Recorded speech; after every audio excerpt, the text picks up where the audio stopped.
नमस्कार, आप देख रहे हैं लाइव इंडिया हर पल। मैं हूं आपके साथ रेखा मिश्रा। सिक्किम और पश्चिम बंगाल की धरती से प्रधानमंत्री नरेंद्र मोदी की आज दहाड़ पूरे विश्व ने सुनी। यानी कि प्रधानमंत्री नरेंद्र मोदी उनका आज सिक्किम में दौरा था, लेकिन खराब मौसम की वजह से उनका यह दौरा स्थगित हो गया। लेकिन उसके बावजूद वीडियो कॉन्फ्रेंसिंग के जरिए पीएम मोदी ने कार्यक्रम में हिस्सा लिया और वहां के लोगों से बातचीत भी की। प्रधानमंत्री नरेंद्र मोदी का स्वागत करते हुए सिक्किम के मुख्यमंत्री प्रेम सिंह तमांग ने कहा कि भले आपकी इच्छा होते हुए भी आप इस ऐतिहासिक अवसर पर व्यक्तिगत रूप से हमारे साथ मौजूद नहीं हैं, फिर भी सिक्किम के लोग आपका हार्दिक स्वागत करना चाहते हैं।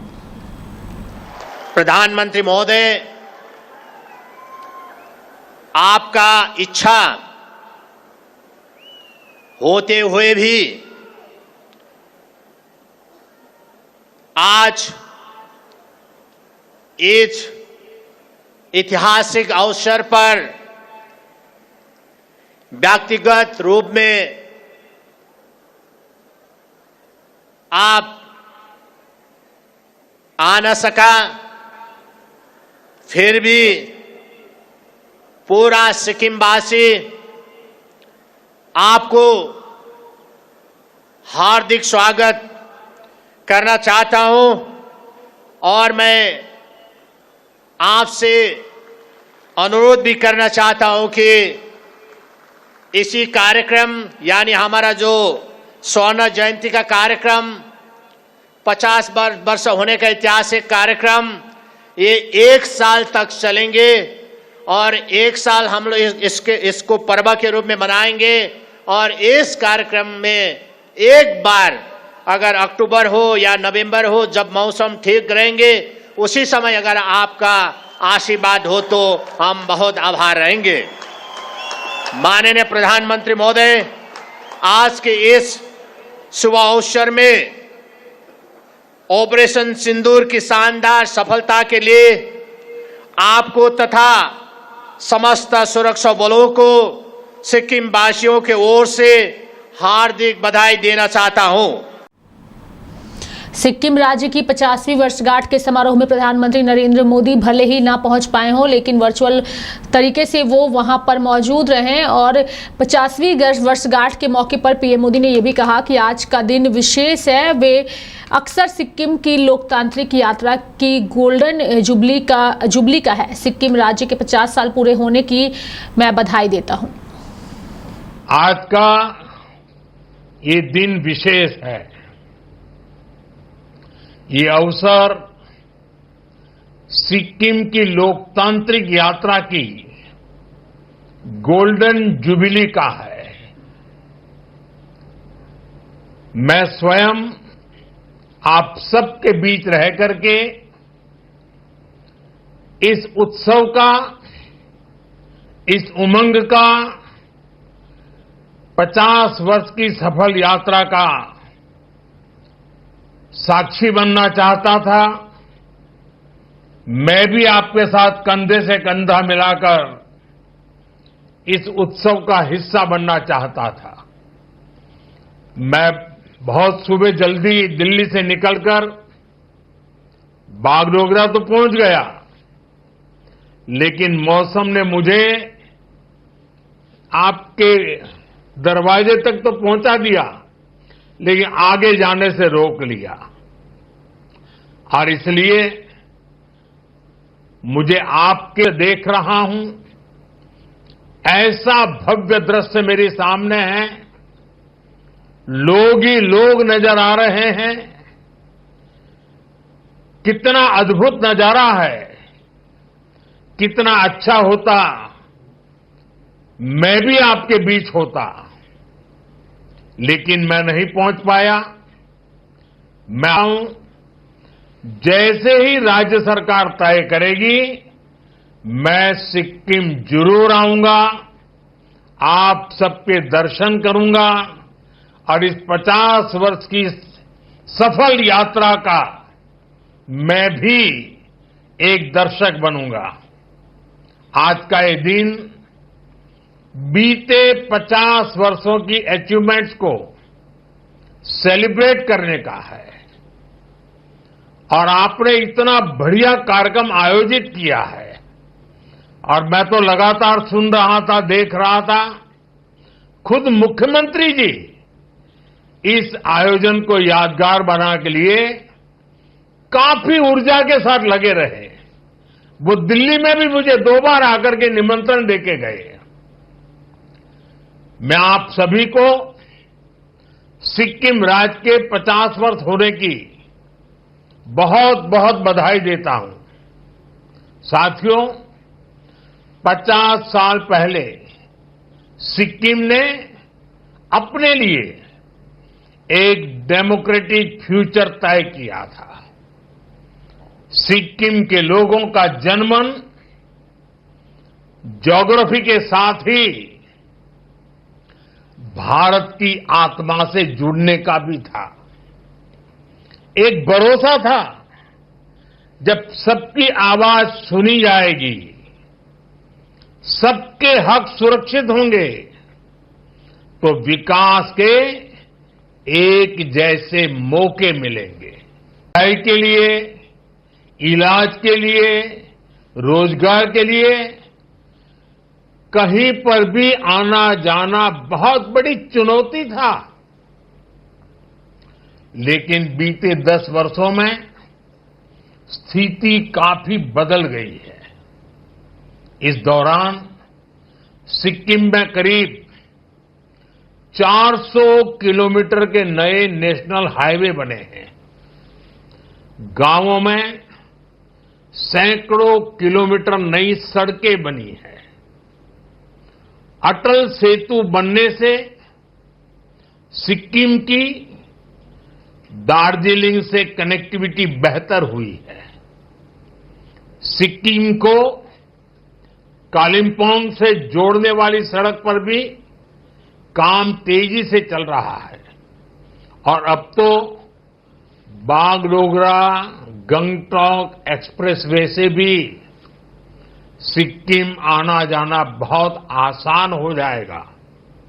इतना ही नहीं, आने वाले समय में हम इसे गोरखपुर सिलीगुड़ी एक्सप्रेसवे से भी जोड़ेंगे।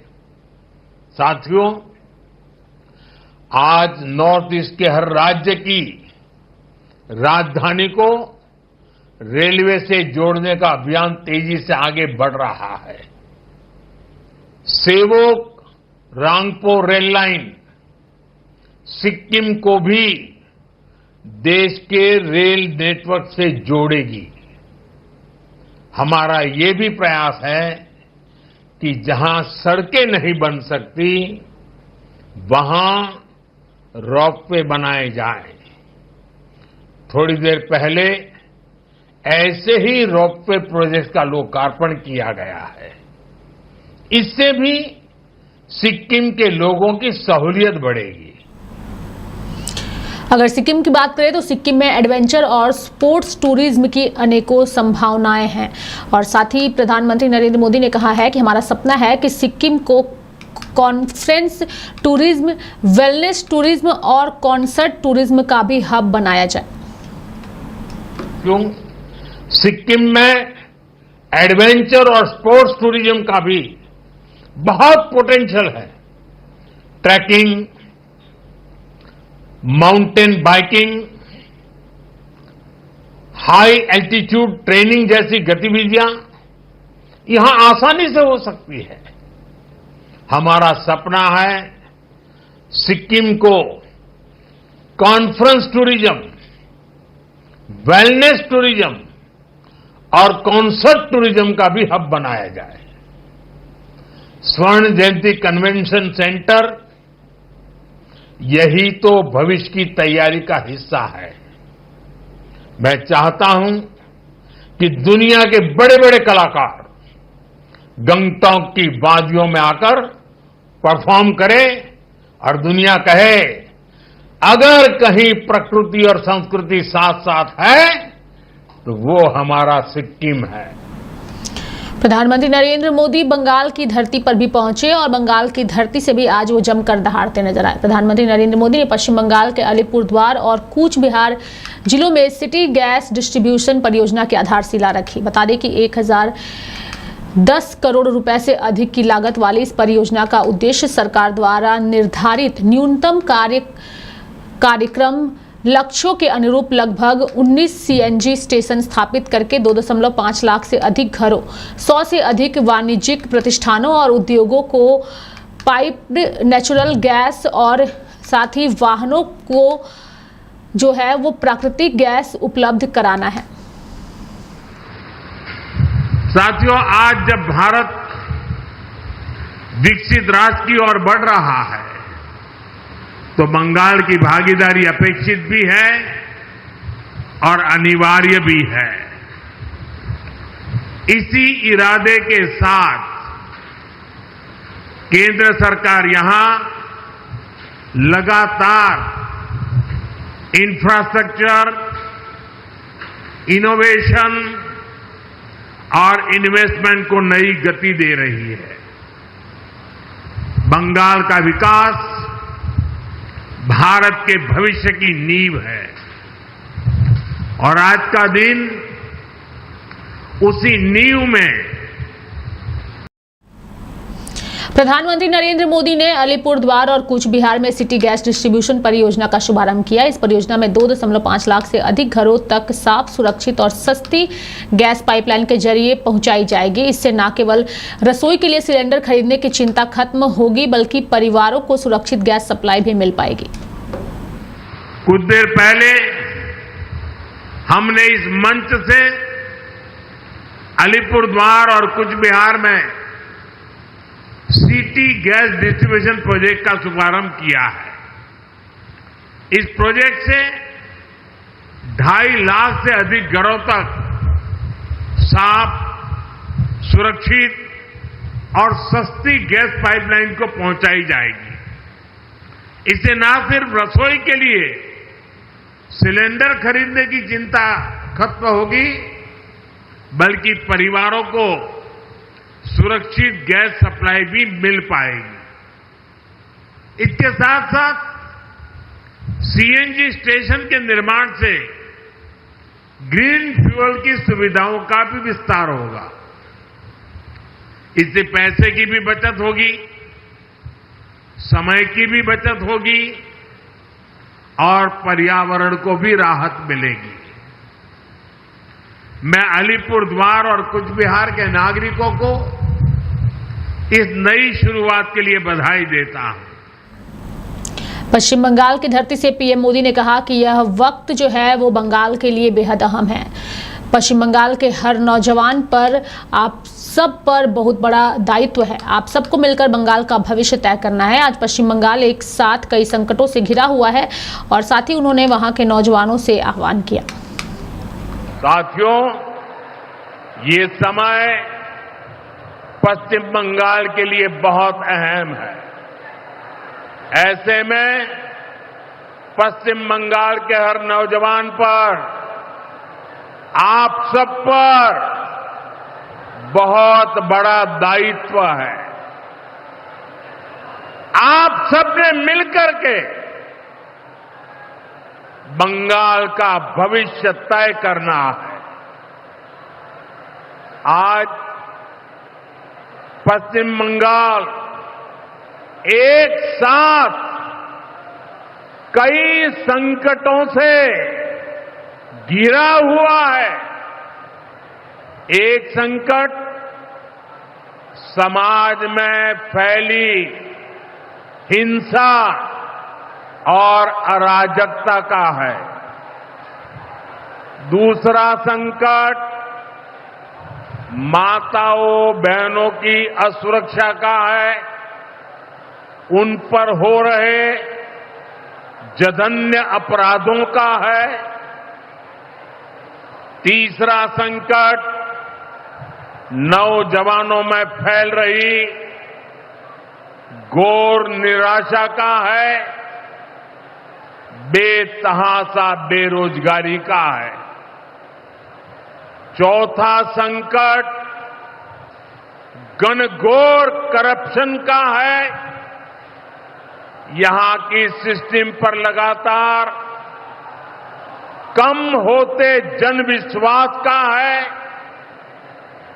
और पांचवा संकट गरीबों का हक छीनने वाली सत्ताधारी पार्टी की स्वार्थी राजनीति का है। प्रधानमंत्री नरेंद्र मोदी ने अपने संबोधन में मालदा और मुर्शिदाबाद की घटना का भी जिक्र किया और उस घटना के लिए राज्य सरकार को जिम्मेदार ठहराते हुए कहा कि यह घटना यहां की सरकार की निर्ममता का उदाहरण है। साथियों, यहां मुर्शिदाबाद में जो कुछ हुआ, मालदा में जो कुछ हुआ, वो यहां की सरकार की निर्ममता का उदाहरण है। दंगों में गरीब माताओं बहनों की जीवन भर की पूंजी राख कर दी गई।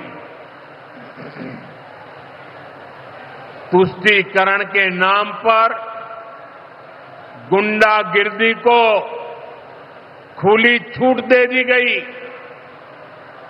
जब सरकार चलाने वाले एक पार्टी के लोग, विधायक, कॉरपोरेटर ही लोगों के घरों को चिन्हित करके जलाते हैं और पुलिस तमाशा देखती है, तो उस भयावह स्थिति की कल्पना की जा सकती है। मैं बंगाल की भद्र जनता से पूछता हूं, क्या सरकारें ऐसे चलती हैं? यही भावेश्वर कर चलेगी? प्रधानमंत्री नरेंद्र मोदी ने मंच से टीएमसी से पूछा कि राजनीति अपनी जगह है, लेकिन गरीब, दलित, पिछड़ों, आदिवासियों और महिलाओं से टीएमसी आखिर क्यों दुश्मनी निकाल रही है।